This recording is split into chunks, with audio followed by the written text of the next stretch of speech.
Putaran pola yang tadi itu akan sentiasa terjadi dan berulang. Jadi bayangkan saluran bantuan yang kerajaan bagi untuk mereka ini untuk mangsa kebakaran. Bukan tidak kesian, tapi bayangkan kalau andai kata bantuan itu disalurkan ke kemudahan asas seperti jalan, hospital, sekolah. Nah, itu berapa banyak impak positif dapat masyarakat di wilayah Sabah ini nikmati, guys. Coba pikirkan. Ini bukanlah sekadar isu kebakaran biasa, guys.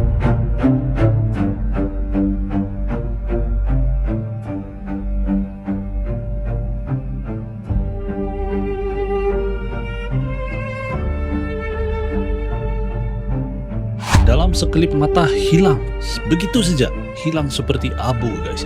Itulah yang terjadi di Sandakan, guys. Apabila api merebak ataupun kebakaran melanda setinggan yang ada di Sandakan, ribuan orang kehilangan tempat berteduh, tempat tinggal, harta. Anak-anak kecil menangis tanpa sehelai baju pun tertinggal. Nah, sangat menyayat hati, sangat menyentuh perasaan. Tapi persoalannya di sini, guys, kenapa benda seperti ini masih terjadi di Sabah? Dan yang paling membingungkan, sentiasa berulang. Cawan air mata tak jadi timbangan, kalau niat hanya jalan singkat. Apa yang kau ambil tak sah, tak lekat, takkan halal walau sebebat. Kalau licik jadi pegangan. Hey ho, assalamualaikum, selamat datang balik lagi bersama saya BDT dari Borneo, Sabah, akan menemani kawan-kawan dalam episode BDT Crew hari ini nih. Jadi kita akan bahas satu isu yang sensitif, satu isu yang panas lagi nih, rumah setinggan di Sabah. Kawan-kawan yang belum bergabung silahkan bergabung, jangan lupa klik like, komen, dan share, aktifkan tombol lonceng supaya tidak ketinggalan video-video lain yang bakal saya react. April 2026, satu kebakaran yang besar telah terjadi di satu perumahan di kawasan setinggan di atas air. Api merebak begitu cepat.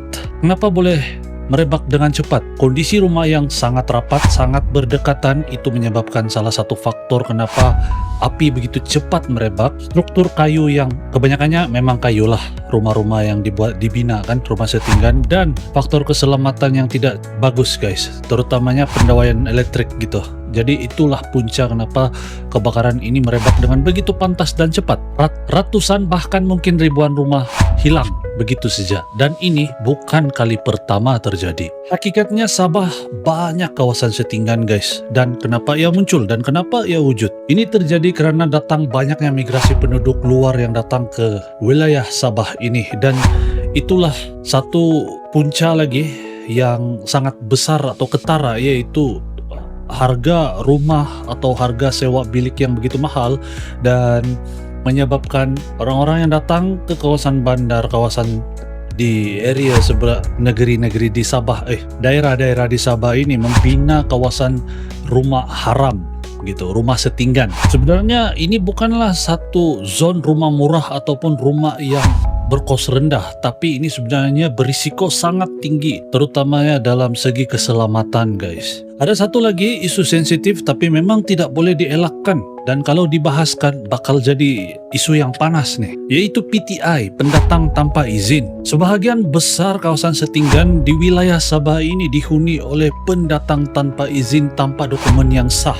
Faktor ini menyebabkan kenapa kerajaan sukar untuk mengawal rumah setinggan yang muncul, wujud, sukar untuk dibagi bantuan resmi, dan sukar pula untuk dipindahkan ke kawasan penempatan yang sah. Dan ini juga mencetuskan kanan kepada ekonomi tempatan, isu keselamatan, dan konflik sosial, guys. Ini reality yang ramai takut untuk bahas, untuk cakap, tapi di BDT Crew kita bahas, guys. Tapi kita perlu bincangkan ini dengan lebih matang dan profesional, guys. Itulah kenapa sebenarnya bukan kita tidak kesian dengan pendatang tanpa izin ini apabila kehilangan rumah, tempat berteduh, tempat tinggal, tapi mencetuskan kemarahan di kalangan sosial, guys, masyarakat di wilayah Sabah ini. Bayangkan, andai kata bantuan yang mau diberikan itu diberikan kepada jalan raya, disalurkan kepada saluran sekolah, hospital, dan banyak lagi fasilitas yang kita boleh pakai, itu cukup bagus. Tapi kebakaran yang selalu terjadi ini di rumah-rumah setinggan ini, jadi ini yang menyebabkan lagi ekonomi di sesuatu kawasan itu semakin sulit dan sukar. Nah, jadi bila kita gabungkan semua faktor tadi, hasilnya wayar elektrik yang berselirat, rumah kayu yang mudah terbakar, jalan yang sempit menyebabkan bomba sukar untuk masuk apabila terjadi kebakaran. Lepas itu bomba pula dihalau pulang. Jadi apabila api sudah mulai besar, sudah merebak, ini bukan lagi sekadar kebakaran biasa. Ini menjadi satu bencana yang besar dalam sekelip mata. Dan persoalan yang paling penting, kenapa masih berlaku guys? Kenapa masih terjadi? Jawaban yang kompleks. Pertama, perumahan mampu milik tidak cukup. Penguatkuasaan tidak konsisten guys. Seolah-olah menutup sebelah mata. Dan isu PTI yang belum selesai. Dan apalagi selepas kebakaran penduduk akan bina semula apa yang terbakar itu. Jadi ini tidak akan habis, recycle. Sentiasa berkitar. Semula akan terjadi lagi. Terima bantuan, terjadi lagi. Terima bantuan, terjadi lagi. Inilah pola yang tidak akan habis guys. Dan kalau menurut BDT Crew, kalau isu ini harus mau diselesaikan ataupun mau ada tindakan untuk isu ini, bagi pandangan saya jujurlah, perumahan mampu milik harus dibina lebih banyak guys. Dan yang paling penting, kawalan penguatkuasaan harus ditingkatkan, terutamanya di kawasan-kawasan setinggan guys. Rumah-rumah setinggan harus ada penguatkuasaan, penyelesaian isu PTI secara tegas dan berperi kemanusiaan. Kita sebenarnya bukan resis, bukan perkauman, tapi ini yang terjadi. Bayangkan orang masuk di rumah kita, makan percuma, minum percuma, tidur percuma, tapi kita yang membina rumah itu. Coba kalian bayangkan, ini faktor yang pedas yang harus kalian paham guys. Kita tidak punya isu perkauman, saya yakin, cuma itulah faktor yang ramai yang takut untuk bahas, ramai takut menyakiti hati orang, tapi ini fakta. Dan kalau menurut pandangan saya, semua pihak harus bekerja sama. Tidak kira kita, saya, kalian yang menonton,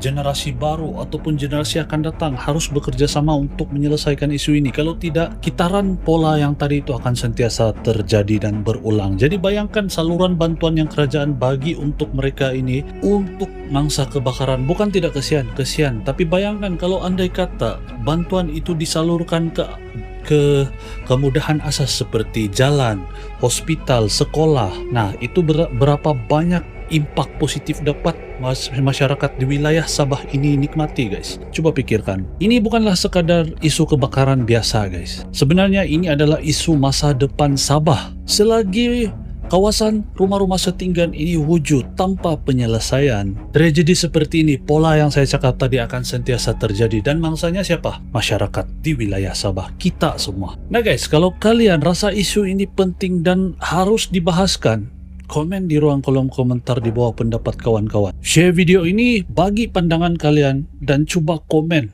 bagi apa pendapat kalian tentang isu yang sentiasa terjadi ini. Kita sebenarnya bukan membenci siapa-siapa, tapi ini fakta yang terjadi di wilayah Sabah, negeri kita. Kita punya tempat, tanah kita. Kita sama-sama harus menjaga gitu. Jadi kita tidak menyalahkan mana-mana pihak, tidak. Tapi kita mencari jalan penyelesaian yang terbaik guys. Kawasan rumah setinggan ini kalau menurut BDT Crew adalah satu masalah yang sangat besar dan sangat kritikal. Jadi sampai di sini dulu. Apa-apapun jangan mudah percaya dan moga video ini memberi manfaat, edukasi buat semua yang menonton, terutamanya generasi muda. Kalian generasi muda yang akan menentukan apa akan terjadi di masa depan untuk wilayah Sabah, tempat kita, tanah kita, rumah kita. Jadi sampai di sini dulu video pada kali ini, moga bermanfaat. Sampai kita jumpa di episode akan datang. Salam santun damai dan salam silaturahmi. Salam gok-gok.